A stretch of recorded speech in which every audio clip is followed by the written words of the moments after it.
the first pick of the draft, I'm taking Garrett Cole, and I think that's pretty self-explanatory. We've had our frustrations with Cole. Our home run issues with Cole were evident throughout the regular season this year. But, come playoff time, I said it on our last episode. We won 3 games this postseason, and Garrett Cole is the reason we won 2 of them. This guy shows up, he gives length, he gives the bulk of the season. We haven't had to be worried about injuries at all with him. He's a real gamer. He has a high salary, high guaranteed salary. I don't think we're planning on trading Garrett Cole anytime soon. I think there's a 150% chance that he's a Yankee next year. Fully agree. There's not much. I love Garrett Cole, but just my biggest concerns is, so growing up, I'm 24 years old. Um, the real only ace that I've ever seen on the Yankees has been CC Sabathia. So I didn't get to see no Roger Clemens. And Garrett Cole, to me, while he has been great at moments, I've been waiting for that, that real Cy Young season. I want to see that 21 wins. I want to see what he did in Houston in year 2, where he was absolutely, I would say he was easily the best pitcher in baseball, even though I think Justin Verlander won the Cy Young that year. I want to see that version of Cole. I feel like we've gotten so many inconsistencies out of him, like you said, Liam, with the home run ball. I feel like I guess you don't necessarily know what you're going to get from him, what version of this ace you're going to get. Yeah, and that's a really good point because, I think when you're paying an ace, you give them that much money because they can guarantee you what Garrett Cole gives you, that bulk, that length. But when you give a contract like what we gave to Garrett Cole, you're expecting at least a season or 2 of that real high upside stuff.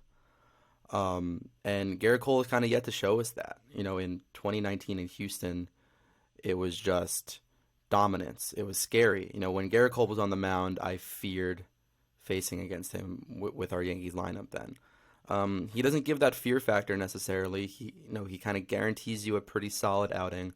But yeah, we'd love to see like a Cy Young Garrett Cole season. Yeah. Cole is a very interesting case because his stuff is still fantastic. I mean, it's insane how he's able to maintain velocity through the 6th, 7th inning. He'll be sitting still 98, 99 sometimes at the end of the game. I think his biggest fatal flaw at this point is that sometimes he tries to challenge batters a little bit too much and he leaves fastballs middle, which you can't do simply against good batters. That just can't happen. But that's what kills his ERA. He's going to give up a few home runs here and there. But at the end of the day, as an ace, he is kind of doing his job by giving us 30 to 32 starts a season, at least 180 innings, sub 3.5 ERA. Obviously, we want those numbers to go down a bit, but he's right there. So I got a question for you two. We're paying him a lot of money. Obviously, the money we're paying him is probably a top 5 pitcher in the MLB kind of money. Is he a top 5 pitcher in the league? Yes. Easily? I think yes. Okay. I don't think the last like 2 it's debatable. seasons. Well, I guess maybe last season, but his performance hasn't been there. But I think if you look at projectability, I think he'll always. I don't think he'll have a season that's like. Yeah, ability wise, yes. Performance wise, I think it's been no. But guys jump him, but then they also have worse seasons than him. Okay. Yeah. See, I'm with you there when he's ability-wise. Yeah. And he's so durable. So many pitchers have gone down with little oblique injuries and, shoulder stuff. Look at DeGrom the last few seasons. He hasn't been able to stay on the field, even though he's undebatably the most talented pitcher in the league. So just to watch him, go through an entire season and be able to give 5 to 7 innings consistently, obviously, that should be closer to 6 to 7 out of an ace. But, he's doing the thing every week for them, every 5 days. So hopefully the results start to show this season. And I think with Jose Trevino and him having that connection right now, I think they're in a good place. All right. Jake, you have pick number 2. Awesome. Am I going free agent or am I going on team? Can't go free agent yet. Free Okay. agent after we get below this yellow line right here. So we're Okay, going gotcha. nine like contracted Yankees, and then free Okay. agents. So with my pick, I'm going with the second ace of the Yankees in my opinion, and that is Luis Severino. The dude has looked awesome coming back this season. His stuff looks better than ever. He looks like a craftier, more intelligent pitcher coming back from TJ. We never really knew how he was going to pan out after that injury, and he came in this season and shoved.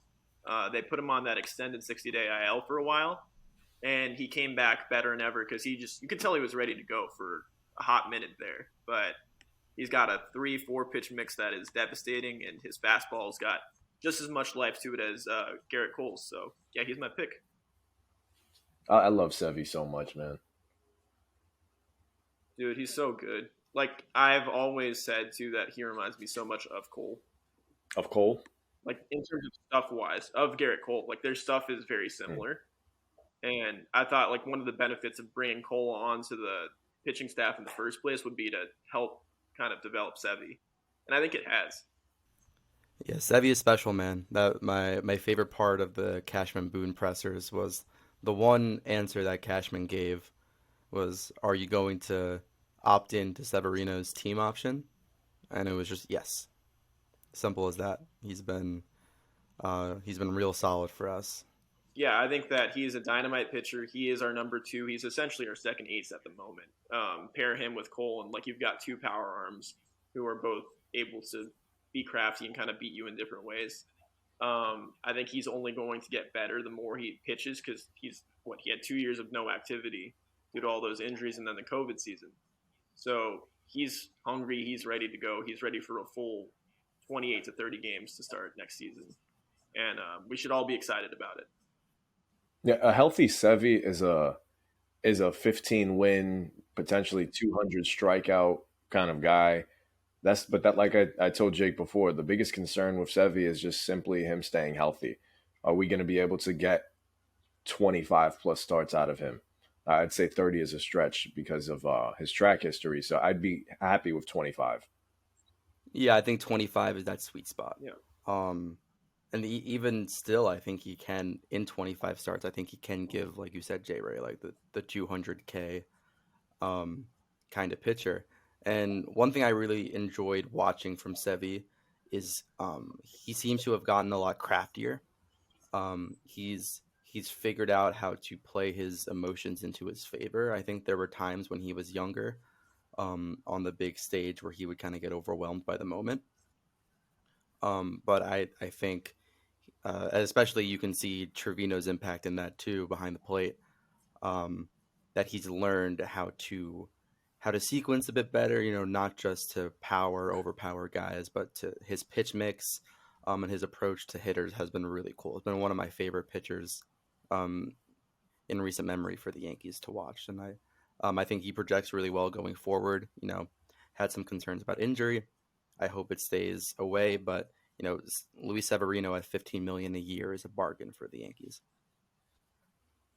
I think Absolutely. also one thing that helps Sevy's case now is he doesn't have to be the guy.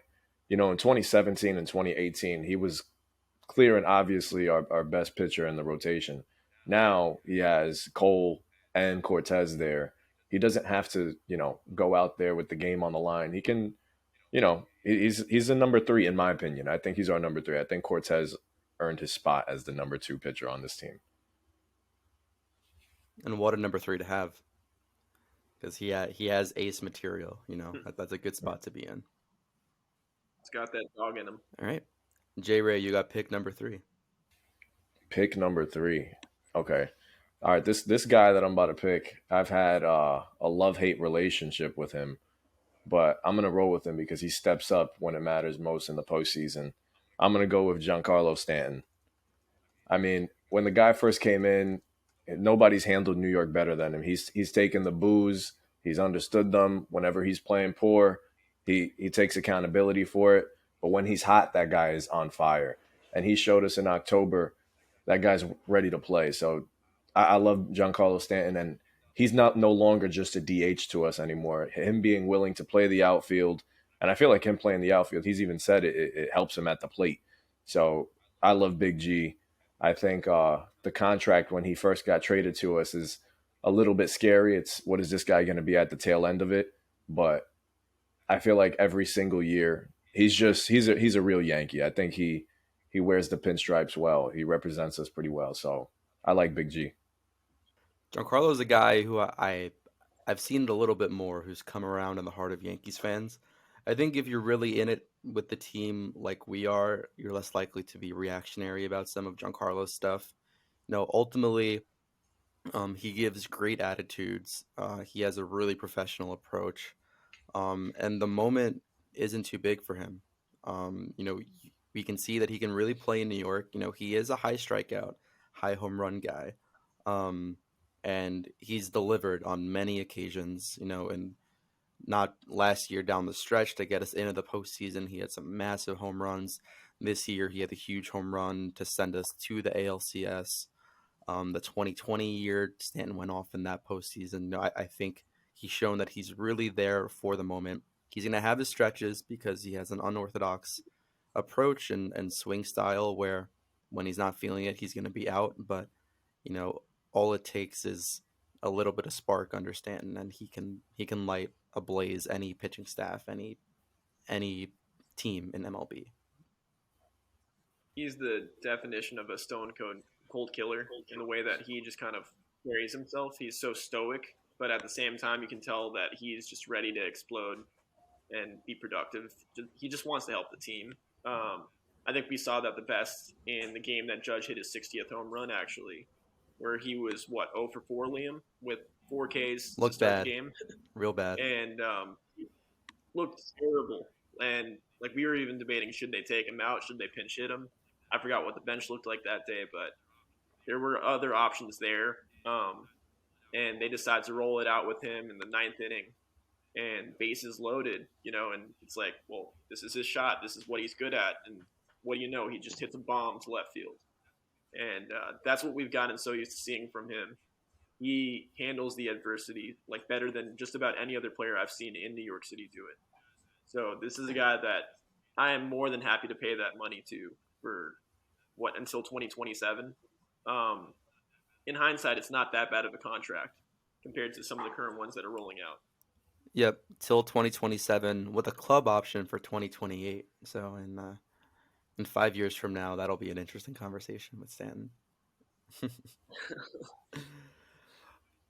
God I'm knows what the super roster. excited to see. I would love to see a healthy season out of Giancarlo and Judge together, because when we first traded for him, I expected to see a bunch of 40 home run seasons from the both of them combined.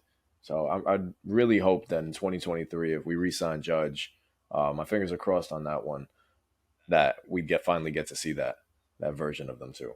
Yeah, if you told me when we traded for him that we'd have a 90 homer Judge Stanton season, I wouldn't have been phased. I would have been like, yeah, that's kind of what we expect. But it sucks that had to come on the back of Judge hitting 60 and Stanton hitting 30, with his injuries. But I mean, we in theory, and we'll get to Judge later, I imagine, but they could hit 100 homers, which would be 1/3 of the major league record for a team, which is insane to think about. But that's what Stanton has in him. Meanwhile, Cleveland will hit like 40 total. When building the sheet, I was looking at the guaranteed salaries that we owe players, not even just this year, but next year. So you take out every ARB eligible player and just the guaranteed major league contracts, and we have a higher payroll next year from like 4 players or 5 players that have contracts than Cleveland has this year. It's nuts. But Insane. that aside, we'll get into all that over this off season. I have pick number 4. I'm gonna take our platinum glove winning catcher behind the plate, Jose Trevino. I think he needs to take a lot of credit for the Yankees pitching resurgence this year. It's a noticeable difference you can watch in the game, especially going from Gary Sanchez to Trevi.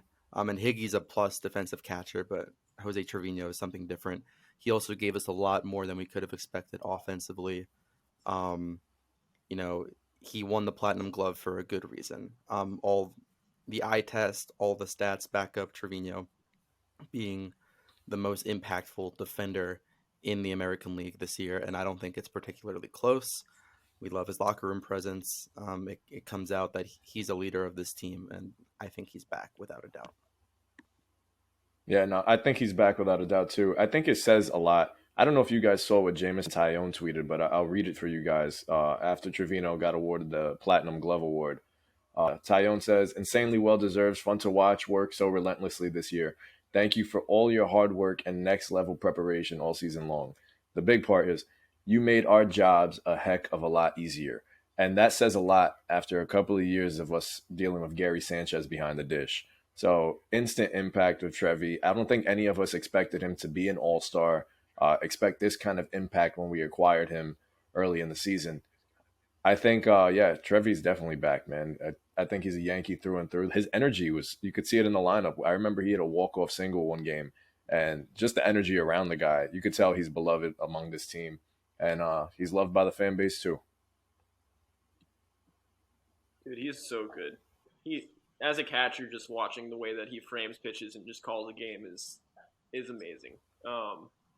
He's so smooth back there, and he was exactly what this team needed. It's crazy to think that Ben Rortvedt was supposed to be the starting catcher, essentially platooning with Higgy to start the season, and Ben, completely goes MIA with his injury or string of injuries. Not really sure on the full situation. Hopefully, he's healthy for next season. But, I mean, Jose came in as like an emergency get, and man, did he deliver. He was picking off guys left and right. He was calling just perfect games through and through. And we never had this kind of confidence behind the plate in the Gary Sanchez years. Like, no hate to Gary, but man, we never saw anything like that with him. He would deliver offensively, and then you could just tell that there was a lack of confidence for pitchers to throw to him. So this is something that we haven't really gotten to experience of recent memory. And I do think that he's going to get better as a batter. So, that's a great pick. All right, Jake, on to pick number 5. Let's do it. So, this might be a little bit of a hot take, but I have, for my pick, the starting center fielder of the foreseeable future for, I'd say, the next 6 to 8 years, Harrison Bader. This dude was a hell of a spark plug for us when we needed him to be. There was a lot of controversy around, that trade. I know me and Liam were kind of looking at each other pretty satisfied with the way that the trade deadline was going up until the last 5 minutes. And then we see that Jordan Montgomery was traded to the St. Louis Cardinals. And then we see even more beyond that, he was traded for an injured Harrison Bader. And I kind of had a giddy little laugh because I felt like he was going to be for the greater good eventually, but I did not expect him to have the impact that he had this offseason. This dude, something clicked with him. His power gene kind of just, it was there. He figured out his stride, he figured out his swing, and he had, 5 homers this postseason? Insane. And on top of that, the dude just covers center field better than anyone out there.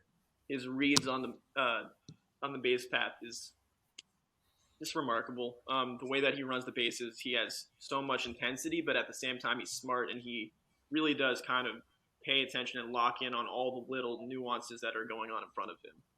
This is a guy that the Yankees should and could absolutely lock up for the long term. Yeah, I think everybody loves Harrison Bader. The guy's a New Yorker too. He's a Bronx kid, or Bronxville. So Harrison Bader, I think for us, it's much like what I said about Gary Sanchez. We haven't had a center fielder, that can do the same things that Harrison Bader can. Aaron Hicks, so inconsistent. We were all just waiting for him to make another step or stay healthy and get a little bit of consistency out of him in the box, and we never got that. But with Harrison Bader, we're getting a clear-cut Gold Glove center fielder, and the guy's pretty stocky. I know he has a little bit more pop in himself than what he normally puts up in the regular season, and we got to see a little bit of that in the postseason. I could see him batting in the top of the Yankee Lord or the very bottom of it to be like that second leadoff guy for years to come. I mean, I don't know if he'll be the center fielder for 6 to 8 years. We got a young guy named Jason Dominguez coming up, hopefully in a few years. That's true. That's true. Yeah, no, Bader's impact can be seen and felt all throughout the team. I saw a TikTok recently of this 15-year-old girl who got into baseball. She's from St. Louis, and she did like a recap of her year going to Cards games, and Harrison Bader became like her favorite player immediately. And she had like a 10-second video of her sobbing when they traded Bader away. And you understand because you can see not only his play on the field, you guys spoke to his power and his glove, but his energy, man, and his instincts on the field, like as a base runner, he just has that instinct and he has that speed. He has that passion, that fire.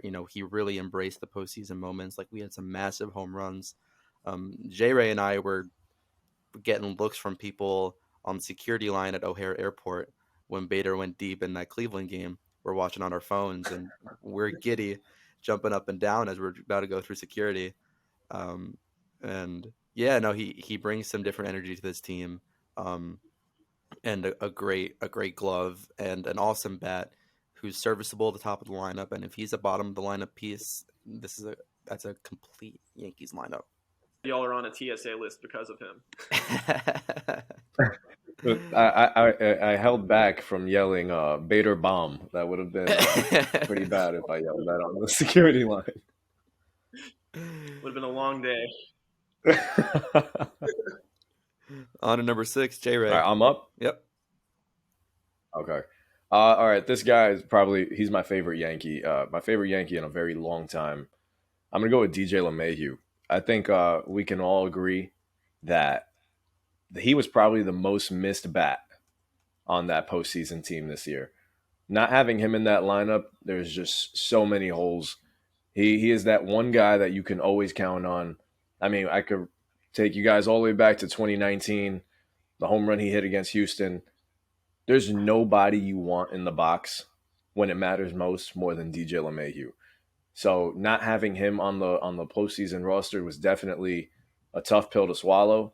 I mean, I know he wanted to be out there, but I guess taking care of your body is more important. So, but DJ LeMahieu, when he's on the field, what he brings to this team, can play second base, can play first base, can play third base, and you know what you're going to get from him day in and day out. You're going to get a tough at bat. He's going to put the ball in play. And while, yeah, he's not the MVP that we saw in his first 2 years with the squad, he's still valuable. And I still believe he is the best. You know what? I'd go as far to say, yeah, I think he's the best hitter on this team when healthy. Pure hitter. Yeah, we had issues with the top of the lineup bats in the postseason. And you really felt DJ's absence. When his legs are healthy and his legs are under him, like he's spraying gap to gap. He doesn't have that home run power necessarily, but he gets behind it and he hits laser singles and can find that double down the left field line and gap to gap. Even DJ giving us like a 280 season, with his approach, the way he works at bats. In front of it's been Judge and whoever that is going forward. I hope it's Judge personally, but just setting that table at the top of the lineup, being that impact utility defensive glove, it really missing DJ really hurts, and I think he's a really important part of this team. I think it's a good contract at the $15 million a year for what he can give. Even with his injury issues, if he gives a full season, 15 is a bargain.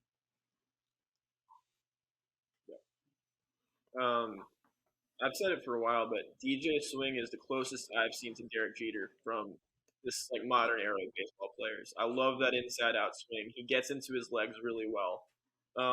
When he's on, he's as good of an opposite field hitter or just pure hitter, as J-Rey said, as anyone. The only thing that does concern me is the core injuries, like that sports hernia that he had a few years ago. You can just tell that it was really impacting how he would roll over the ball and just be prone to that double play ball because he doesn't have that speed to counter that. So like that hurt him quite a bit. And then this foot injury obviously is a little bit of a cause for concern as well. Hopefully that's resolved by the start of the season. But he is a guy that we've got locked into contract, not on a crazy deal. He needs to be that veteran presence next year to lead by example, and I think he will be. I think that if as long as he's able to play 145 games, 140 minimum, this is a guy that could really impact both sides of the ball for us. And what a guy to have, usher in the new era of a bunch of these middle infielders that we have coming up in Volpe and Peraza. I think, having him there really, he can take them under his wing. I would love for them to learn from DJ. You know, for the next couple of years, we got a couple mini LeMahieu's in the lineup. I'd be happy with that. Oh yeah, Yeah, between the bat and the glove, like Manny Machado talks about how impactful J.J. Hardy was on his defensive preparation, and J.J. Hardy, like an unorthodox but really solid top of the league defensive shortstop. It makes an impact on these guys just having that model professional. All right, I'm gonna jump into pick number 7, and we're gonna go quickly through these last 3 because then we're gonna get into some free agent trade, and we can also retain some more Yankees after this round. I'm gonna take Nestor Cortez. Nestor has been a revelation, man. J-Rey, you said it before. We can view Nestor as a number 2 on this team. I went to Game 5 of that ALDS with Nestor on the bump on short rest, and I was confident. And we're like, all right, we hope that he can give us 3 or 4. He gave us 5 solid innings. Nestor is who I have the most confidence in, his versatility and his adaptability to different situations because, he's not a one-stop shop, repeatable pitcher. He has that hitch in his delivery. He can change things up. He doesn't have blow away stuff, but man, Nestor has been crafty. He spots, he hits his locations, and he's just fun. He's a fun watch, and he's a fun player on this team. absolutely. Dude is an athlete. I think that gets overlooked so often, but like what he's able to do with his body to make all those quirky little, pivots and just weird leg kicks, like that's impressive as hell. That's some gymnast level shit. And he he has done something. He's really perfected his craft to a way that he can pitch for a long Fastball. time and keep guys off balance for a very long time because he makes his 92, 93 look like 96, 97 up in the box. He knows how to change eye levels. He knows how to mix in the cutter with the slider. And it's all kind of coming from. I know tunneling is so important nowadays. Like, you want everything to come out of the same tunnel. He can tunnel out of 4 different tunnels. Like, the dude drops down at any given moment, and he's able to make that look good. So that type of dynamics you're not really able to teach just any pitcher. He's been so kind of go with the flow with, like, he knows his own personal strengths as a pitcher, and he's completely honed in on them. And I think he's going to have a very important pivotal piece for this team for a while. Yeah, I don't think any of us expected Nestor to be what he is now, but man, I'm sure glad he is because the energy that guy brings, there's nobody I root for harder than Nestor Cortez now. 100%. All right, Jake, Is it you got pick my number pick 8. now? All right, sweet. So I'm a little torn on this one because I'm looking between 2 reliever arms, and I think I'm going to settle on my guy Mike King. This dude is awesome. He is a dog. He works very hard with Adam Ottavino in the offseason to really perfect what he does with the baseball in his hand. He has kind of that sidewinder, throws across his body feel, but still can lay it in there at 96, 97 with the 2-seamer or the 4-seamer. He has perfected his clue ball